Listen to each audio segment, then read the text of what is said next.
தந்ததையா இது எந்தெந்த சாமி தந்ததையா எத்தனை பாட்ட சொன்னதையா அத சுத்துற பூமி. நாங்கள் சுவிட்சர்லாந்து பவுண்டேஷன்லேருந்து கேட்குறோம். நாங்கள் இப்போ கிட்டத்தட்ட வடக்கு கிழக்கில் வந்து பல பாடசாலைகளுக்கு பிரத்யேக வகுப்பு செய்து கொண்டிருந்தோம். நாங்கள் திடீரென்று மலையத்திலும் செய்யணும் ஒரு பிரத்யேக வகுப்பு. முதன்முறையாக பிரத்யேக வகுப்பு நாங்கள் ஆரம்பிக்கணும். இதற்குரிய நிதி பங்காளராக கனடா நாட்டில் இருக்கின்ற சர்வதேச இணைப்பாளர் திரு கஜன் அவர் வந்து எங்களுக்கு பல உதவிகளை எங்களோட மக்களுக்கு செய்யணும் என்ற ஒரே நோக்கத்துக்காக அவர் இருந்து கொண்டிருக்கின்றார். அவர நிதி பங்களிப்பில் நாங்கள் நாவலப்பேட்டையில் இருக்கின்ற தமிழ் மகாவித்தியாலயத்தில் இருக்கின்ற இந்த மாணவர்களுக்கு கணித பாடம் 10-11 மாணவர்களுக்கு இந்த கணித பாடத்துக்குரிய பிரத்யேக வகுப்பு தம்பி கெவினூடாக இங்கே ஆரம்பிக்கப்பட்டிருக்கின்றது. இந்த பாடசாலையை பொறுத்தளவில் இந்த பாடசாலையில் வேலை செய்கின்ற தாய் தகப்பன் வந்து கூலி தொழில்கள் செய்கின்ற ஆட்களாகவும் தேயிலை தோட்டத்தில் இருக்கின்ற ஆட்களாகவும் கொழும்பில வேலை பார்க்கின்ற ஆட்களாக இருக்கின்றார்கள். நிச்சயமாக இந்த இடத்துல ஒரு உதவி தேவைதான். நாங்கள் ஹெட்டனிலிருந்து இங்கே உள்ளுக்கு வர்றது கிட்டத்தட்ட 1.5 மணி நேரம் பிடிச்சது.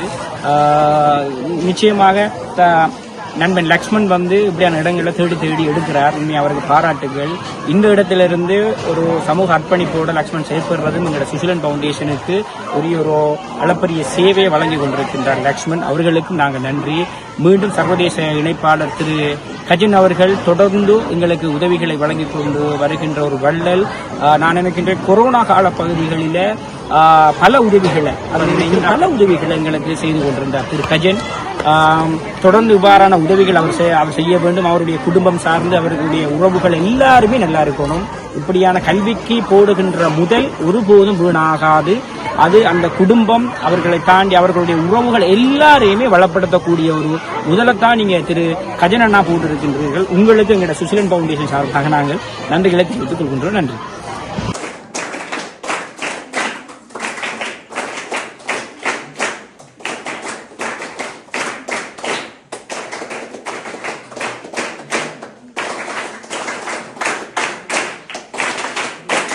பசு வேறிந்தனை கவிழ்வாய் மத்த மத யானை ஊழி போற்ற மணவாளன்.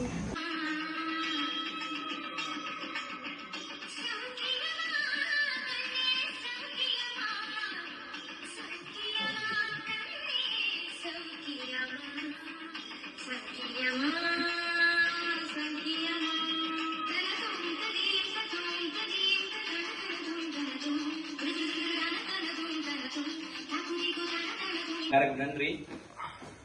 முதல் வந்து எங்களை நாங்க அறிமுகப்படுத்திக் கொள்றோம்.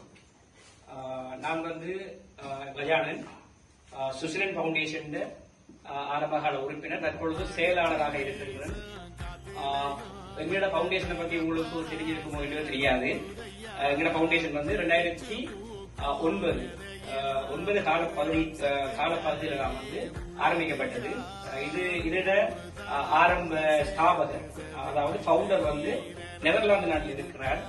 அவர் காலப்போக்கில் முதல் வந்து தனிய நிகழ்வுகளை செய்தவர். பிறகு அவருடைய சொந்தங்கள், அவருடைய குடும்ப உறவுகள், பிறகு அவருடைய நண்பர்கள் எல்லாருமே இணைந்து அவங்க வெளிநாட்டில் இருக்கிறாங்க. வெளிநாடு என்று சொன்னா Netherlands, Canada, London, Swiss, German, France இந்த நாட்டில எல்லாம் இருந்து கொண்டிருக்கிறாங்க. அவங்களும் இந்த காசை வந்து சும்மா உழைக்கல. அவங்களும் இதை விட உங்களோட சைட்ல எவ்வளவு கூலா இருக்கோ அதை தாண்டி அங்க வந்து பணிகள் வந்து கட்டி இருக்கும். நேரத்தோட போய் அவங்களோட காசை உழைச்சி ஒரு ஒழுங்கா செய்யக்கூடிய ஒரு நிறுவனத்திடம் அந்த காசை கொடுக்கணும். 10 வருஷம் எங்களோட செயற்பாடெல்லாம் வந்து வடகிழக்குல மட்டும்தான் இருந்தது. பிறகு இதை நாம மலையேறதுக்கு விஸ்தரிக்கணும் என்று சொல்லி எங்களோட சுவிட்சர்லாந்து இந்த ஸ்தாபகர் வந்து ஆரம்பிச்சது. மலையேறதுல செய்யணும் நடந்தார். நானும் லக்ஷ்மணும் ஒருமிக்க நாங்க படிச்சுனாங்க. லக்ஷ்மண் அம்பாறையில வந்து ஒரு கோர்ஸ் ஒன்று செய்தவர், டூரிசம் அண்ட் மேனேஜ்மெண்ட் கோர்ஸ். அந்த கோர்ஸ்ல நானும் அவரும் ஒருமிக்க படித்தோம். அதை செய்யணும்னு சொல்லிட்டு இங்க நாங்க நிறைய தெரிவுகளை நாங்க செய்தோம். கண்டியில, மதுரையில இந்த ஒவ்வொரு ஆட்களும் வருவாங்க. அவங்களோட வருகை வந்து அவங்க எப்படி அந்த காசை தங்களுக்கு எடுக்கணும், மக்களுக்கு கொடுக்குற குறைவா அப்படி சிந்தனைகள் அவங்க இருந்தது என்ற ஒரே மொழிதான் கனெக்ஷன். அதை தாண்டி எங்களுக்கு எந்த கனெக்ஷனும் இல்லை. எங்களோட தமிழ் மக்கள் ஏனைய சமூகத்தோடையும் ஏனைய அவங்களோட அந்த கலாச்சாரத்தோடையும் முன்னின்று எங்களோட தமிழ் மக்கள் அவங்க வந்துடணும் வாழ்ந்துடணும். இப்ப உங்களோட பிள்ளையை பாஸ் பண்ணா எங்களுக்கு இருக்கிறது மனநிறைவு சந்தோஷம் மட்டும்தான். கிட்டத்தட்ட நாங்க ஒரு மாதம் 5 லட்சம் ரூபாய் செலவழிப்போம். 5 லட்சம் ரூபாய் காசும் படிப்புக்கு தான். கிட்டத்தட்ட 24 பிள்ளைகள் இருக்கு. 24 பிள்ளைகளுக்கு மாதம் 10,000 ரூபாய் கொடுக்கும். அப்ப 2,40,000 ரூபாய். பிறகு அடிஷனல் கிளாஸ் கல்விதான் ஆகும். உங்களோட பிள்ளைகளை தாய் தகப்பமா நீங்க கிளாஸுக்கு வரணும்னு சொன்னா கையை கூட்டி கொடுத்து கிளாஸுக்கு எதுக்கு போகல நாங்க இந்த வயசுல வந்தாங்கன்னா எங்களுக்கு சேவை அழுப்பு ஐயோ இந்த கிளாஸுக்கு போக நாளைக்கு தாய் மேலே. ஆனா எங்க அம்மா வந்து என்ன செய்வாங்கன்னா அடிப்பாவும் ஏசுவாவும் திட்டுவாவும் அவங்க வந்து செய்வாங்க. அந்த பயிற்சியாலையும் நாங்க சில ஸ்கூலுக்கு போனேன். ஸ்கூலுக்கு போய் இன்னைக்கு நாங்கள் இங்கிலீஷ் அது சந்தோஷமா இருக்கும். அதே மாதிரி நீங்க படிக்கணும் உங்களோட பிள்ளைகள் சில தவறுகள் சில குழப்படிகள் இருக்கும். ஏன்னா பிள்ளைகள் சரியா நீங்களும் அதோடு இல்லாம இன்னைக்கு என்ன நடந்தாலும் படிக்காட்டி கிடைக்கிறது பாடசாலைக்கு போயிடுவோம். இதே இடத்துல இதே இடத்துக்கு வந்து 2 வருஷத்துக்கு முன்பு 2024 அக்டோபர் 2ஆம் தேதி 3ஆம் தேதி நான் இடத்துக்கு வந்து ஏதோ ஒரு சேவைகளை கம்யூனிகேட் பண்ணி இந்த ஸ்கூலுக்கு ரொம்ப கஷ்டமா இருக்கு. நாங்கள் வந்து எப்பயுமே செய்கிற சேவைகள் எப்படின்னு கேட்டால் எந்த பிள்ளைகளுக்கு போய் சேரணும் அந்த பிள்ளைகளுக்கு தான். ஏன்னா நம்மளும் மலையகத்துல இருந்தோம்.